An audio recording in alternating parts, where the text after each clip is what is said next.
सुप्रभात मित्रों, मैं ज्योतिषाचार्य केशव शर्मा आपके सामने प्रस्तुत हुआ हूँ।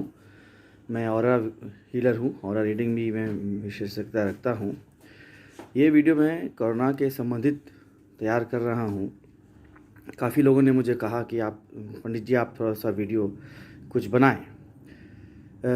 जैसे कि आप जानते हैं मित्रों, 2020 के शुरुआती दिनों में ही ये महामारी ने पांव पसारना शुरू कर दिया था। इसकी आहट हमें 2019 नवंबर से दिखाई देनी शुरू हो गई थी। तो ये मित्रों, ये जो कोरोना वायरस या कोविड-19 या वुहान वायरस जो हम लोगों ने जिस नाम से यहाँ जारी हुआ है, पहले तो ये विदेशों में फैलते हुए फिर ये ठंडे प्रदेशों में फैलते हुए फिर भारतवर्ष में प्रवेश की। मार्च के दिनों में, फरवरी के दिनों में इसका कुछ खास प्रभाव हमारे देश में नहीं था, मगर आपने देखा होगा कि बढ़ते गर्मी के साथ, बढ़ते समय के साथ ये बीमारी पांव पसारना शुरू कर दी है। आखिर ऐसा क्या है जो इस महामारी, ये जो बीमारी महामारी के रूप में आई है, ऐसा क्यों हुआ? इसका ज्योतिषीय कारण क्या है? हमारे भूमंडल में ऐसा क्या शापित योग बना जिस कारण से हम मानव जातियों के जो भी जीव जंतु है, प्राणी, सब पर इसी कहर बनकर बरपी है? इसका मुख्यतः कारण ये है कि अगर आप देखें 2020 एक राहु शासित ये साल है। ये अगर साल देखा जाए 2+2 जो मूलांक आता है 4 है, जो राहु का अंक है, ये साल राहु का ही अंक है। राहु हम एक रहस्यमयी, एक छाया ग्रह होती है, एक रहस्यमयी, ये एक रहस्यमयी ग्रह का उपमा का दिया गया है।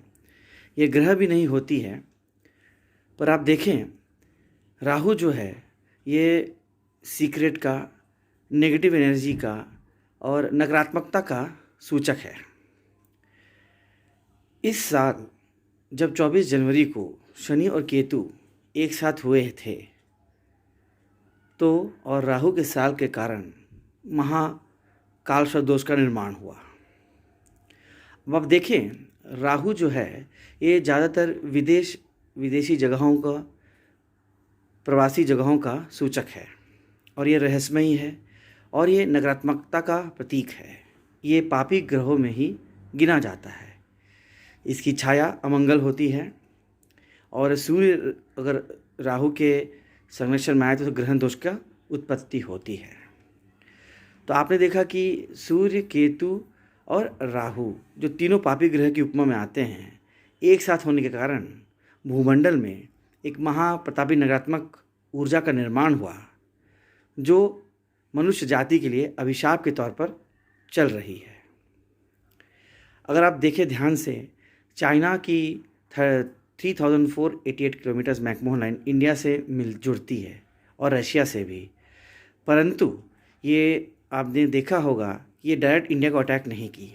इंडिया की जो भी बीमारी यहाँ फैली है, ये आपने मिडल ईस्ट की तरफ से इसका उद्गम स्थान बताया जाता है।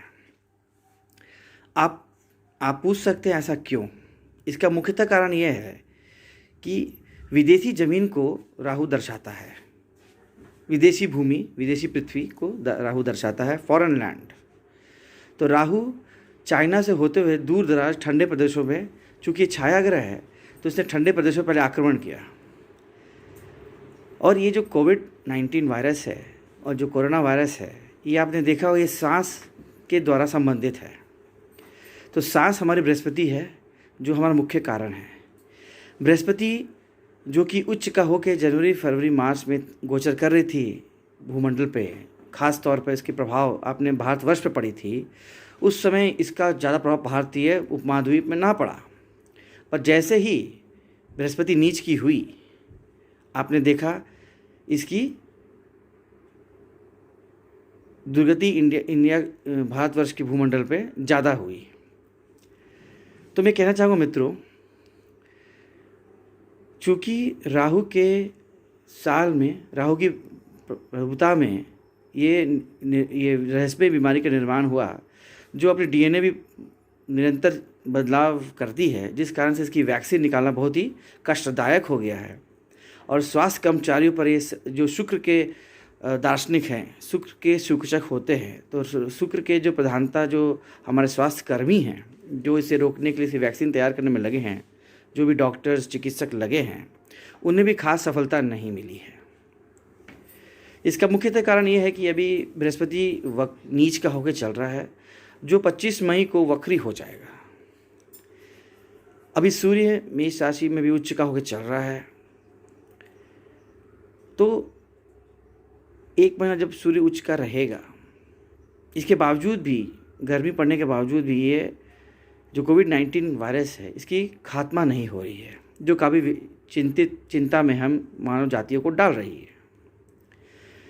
मैं अपनी गणनाओं, जो ऑरा मैपिंग, ऑरा हीलिंग और अपने सिद्ध कार्यों के चलते, जो मैं भविष्य में झांक के देख पाया इस बीमारी संबंधित, तो मेरी गणना यही कहती है कि बृहस्पति चूँकि हमारे स्नायु तंत्र, हमारे श्वास गले का स्वामी है, जब ये 25 मई को वक्री अवस्था में आएगा नीच होते हुए भी, तो इसका प्रभाव, इस बीमारी का प्रभाव कम पड़ना शुरू हो जाएगा।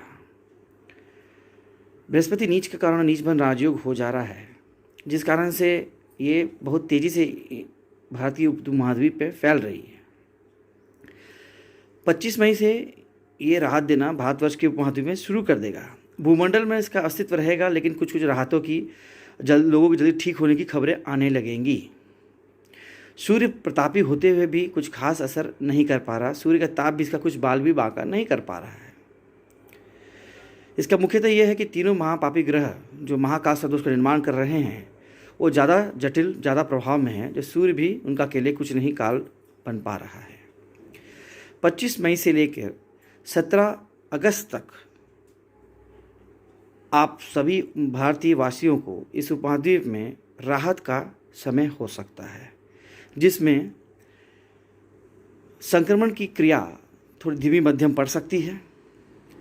लोग की जो इम्यूनिटी जो कहते हैं, लोग की जो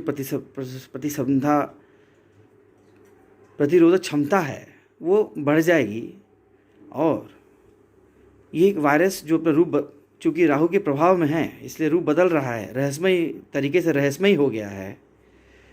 उसमें भी कुछ स्वास्थ्य कर्मियों को नज़दीक पहुंचने का सफलता मिलेगी। 17 अगस्त शनि का अंक है, तो शनि तक ये थोड़ा सा मतलब राहत नीच का होने के कारण बृहस्पति राहत देगा, पर ये साल भर फिर ये फन फैलाएगा और 13 नवंबर को फिर से ये रिलैप्स करेगा। जो लोग ठीक हो चुके हैं उन्हें मैं ईश्वर से प्रार्थना करता हूँ दोबारा ना हो, वो स्वस्थ रहें। पर ये बीमारी की खो 13 नवंबर को फिर से इसके प्रभाव में आने का भयानक रूप में उसका प्रबल मेरी गणना के अनुसार दिखता है। 2021 जनवरी में 26 को जब शुक्र की दशा, सूक्ष्म दशा भी प्रभावित होकर चलेगी, तब स्वास्थ्य कर्मियों को इसके वैक्सीन के सही आविष्कार की ओर कुछ संकेत देगी। भूमंडल से इसको गायब होने की जो और भी बाकी लोगों ने देखा चर्चा है, उससे मैं ज़रा सहमत नहीं हूँ कि सितंबर से ख़त्म हो जाएगा।